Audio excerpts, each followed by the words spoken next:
It was the dark night of September 9th, 1980. A gigantic cargo ship was battling the wild waves of the Pacific Ocean. This ship was even bigger than the Titanic and stood as tall as a 16-story building. Calling it a floating fortress of steel would not be wrong. But within just a few hours, this mighty giant vanished without a trace. No radio signal, no floating debris, nothing at all. How could a ship weighing millions of tons suddenly disappear without leaving behind a single clue? For 20 long years, authorities kept repeating one simple statement: the ship just sank. But when the father of one of the missing crew members started searching for the truth, what he discovered hidden beneath the ocean's surface shocked the entire world. Welcome back, everyone, to another story on Information for All. That evening of September 9th, 1980, the massive cargo ship MV Derbyshire was slicing through the deep waters of the Pacific Ocean, heading toward Japan. But from the east, another uninvited guest was approaching, a deadly typhoon named Orchid. With every passing hour, the storm was growing more and more furious. The MV Derbyshire had already been sailing for 8 continuous weeks. After loading 150,000 tons of iron ore from a Canadian mine, it had crossed the Atlantic Ocean, passed along the southern coast of Africa, and was now approaching its final destination through the waves of the Indian Ocean. On board were 42 skilled crew members, engineers, helpers, and sea experts, all counting down the final hours of their long journey. But fate had written something very different for them.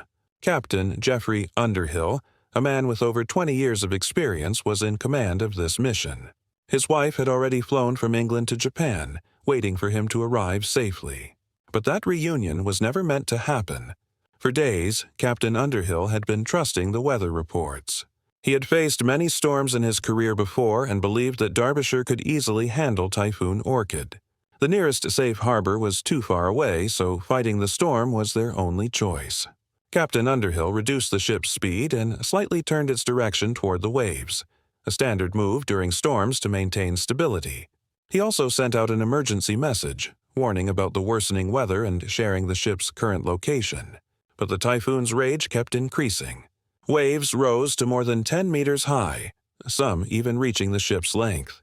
With a body stretching over 1,000 feet, longer and wider than the Titanic, and as tall as a 16-story building, the Derbyshire was no ordinary ship. It was a state-of-the-art steel fortress, built to face the world's fiercest oceans. That's why the captain still believed this storm would be nothing more than a rough night at sea. But deep beneath the dark waters, something unimaginable was about to happen.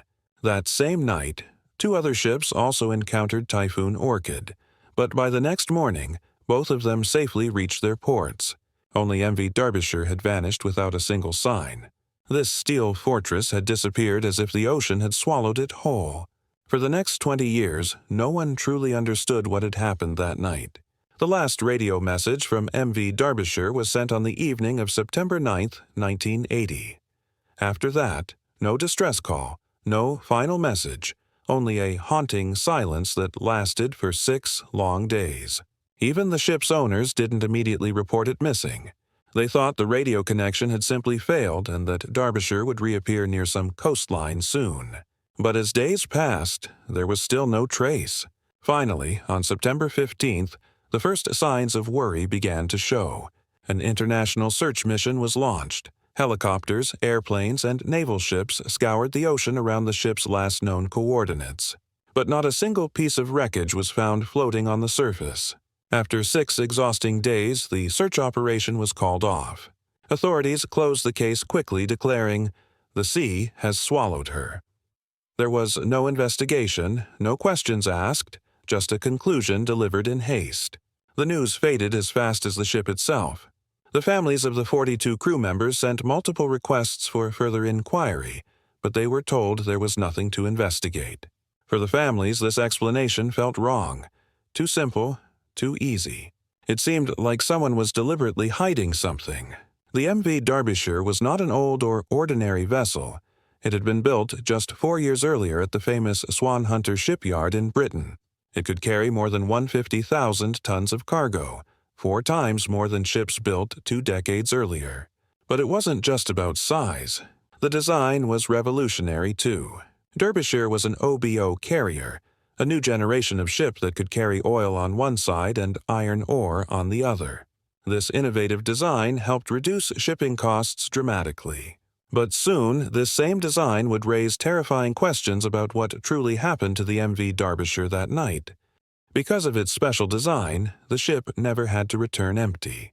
If it carried oil one way, it brought back iron ore on the return trip. That meant the ship was always working, always earning, and constantly bringing profit to the company.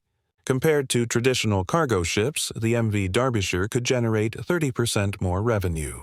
It belonged to the elite bridge class of vessels, of which only 6 ships existed in the entire world at that time. It had been built by the famous Swan Hunter shipyard in Britain, a company once known as the king of the global shipbuilding industry. But by then, Swan Hunter was facing intense competition from Japanese and South Korean shipyards, who were building the same kind of ships faster and at much cheaper rates. Feeling the pressure, the British company started cutting costs. And perhaps that's where the secret behind the Derbyshire's sinking was buried. After this tragedy, darkness fell over many homes. But for one man, it wasn't just a loss, it became a mission. His name was Peter Redyard, and he had lost his young son aboard the Derbyshire. But Peter wasn't just any grieving father. He was also a highly skilled ship surveyor, a man who had spent his life studying the ocean and inspecting massive vessels. And when Peter decided to uncover the truth himself, he revealed something that shocked the entire maritime world. In 1982, just 18 months after the Derbyshire disappeared, another bridge-class ship named Tyne Bridge was caught in a fierce North Sea storm. Suddenly, cracks began to appear in the steel structure near the ship's front superstructure. The captain immediately ordered an evacuation and the crew was airlifted to safety. Miraculously, everyone survived. It felt as if nature itself was trying to expose the truth this time. When Peter examined the ship, he discovered something shocking. The front section of the ship had developed deep cracks. After going through several documents, he found that this wasn't an isolated case. Every single bridge-class ship had developed similar cracks, and all of them in the exact same place. These ships were being secretly called into ports for quiet repairs, but that wasn't all. Peter soon uncovered something even more disturbing. The ships hadn't been built exactly according to their original design blueprints. In a rush to meet deadlines and reduce expenses, some critical parts had been altered. Now, Peter had solid evidence that could reopen the Derbyshire investigation. He gathered all the proof and sent it to the Department of Transportation. But instead of taking action, the department dismissed his claims, saying, "A full investigation has already been done. There are no plans for another inquiry." Authorities turned a deaf ear, but the families of the lost crew refused to stay silent. In 1984, they formed the Derbyshire Family Association, united under one promise: to uncover the truth, no matter what it took. Then, in November 1986, another bridge-class ship, the Kowloon Bridge, ran into trouble near the coast of Ireland. The rough Atlantic waves struck its already weakened hull, causing it to crack and eventually ground at sea. The Kowloon Bridge was the last of the 6 bridge-class ships, the only one that hadn't received the secret repair work Peter had discovered earlier. This time, the British government couldn't ignore it any longer. They decided to reopen the investigation. For Peter and the other families, it felt like a small ray of hope after years of struggle. Over the next 6 months, various experts shared their opinions. Some blamed the ship's design, others blamed the ocean itself. But once again, Peter's hard evidence was deliberately ignored. The documents that pointed directly toward a structural failure were quietly buried. The final report claimed there was no proof of any design flaw or construction issue. According to the officials, the MV Derbyshire was simply another ship lost to the ocean's fury. For the families who had been fighting for justice for years, this conclusion felt like a slap in the face. Their hope began to fade. They believed the truth about the Derbyshire wasn't hidden in the sea. It was buried deep within the system. Yet they refused to give up. In 1994, with help from the International Transport Workers Federation, they formed a private investigation team. Together, they funded a new search mission to find the Derbyshire, 14 years after it had vanished. Amazingly, within just 23 hours of searching, they found the ship lying almost 4 kilometers beneath the ocean surface, completely intact. It was a breathtaking discovery. But solving this mystery required time. Detailed photographs were taken of every part of the wreck, and the investigation continued for the next 6 years. When the final report was released, the truth finally came out. It revealed that at the very front of the ship was a storage area known as the bosun store, a section that held essential deck maintenance equipment such as ropes, chains, and other critical gear. Inside the bosun's store were tools, chains, ropes, and other important deck equipment. That stormy night, as the MV Derbyshire rocked violently between monstrous waves, the door of the bosun's store, built differently from the original design, suddenly broke apart. Within moments, seawater started flooding in. Thousands of gallons rushed into the compartment, making the ship's front section dangerously heavy. As the bow sank deeper, the crashing waves struck the ship with even greater force. The powerful hits shattered the ventilation ducts, allowing water to pour straight into the machinery room. The Derbyshire's bow bent further downwards, losing its balance completely. Then, in the chaos of that roaring sea, one gigantic wave, towering like a moving wall, smashed open a hatch cover the size of a tennis court, the one that sealed the iron ore containers. Once the first container filled with water, the ship's front dipped even lower. One by one, each massive compartment was swallowed by the sea until the Pride of Britain, the largest vessel ever built, was devoured by the dark depths of the Pacific Ocean.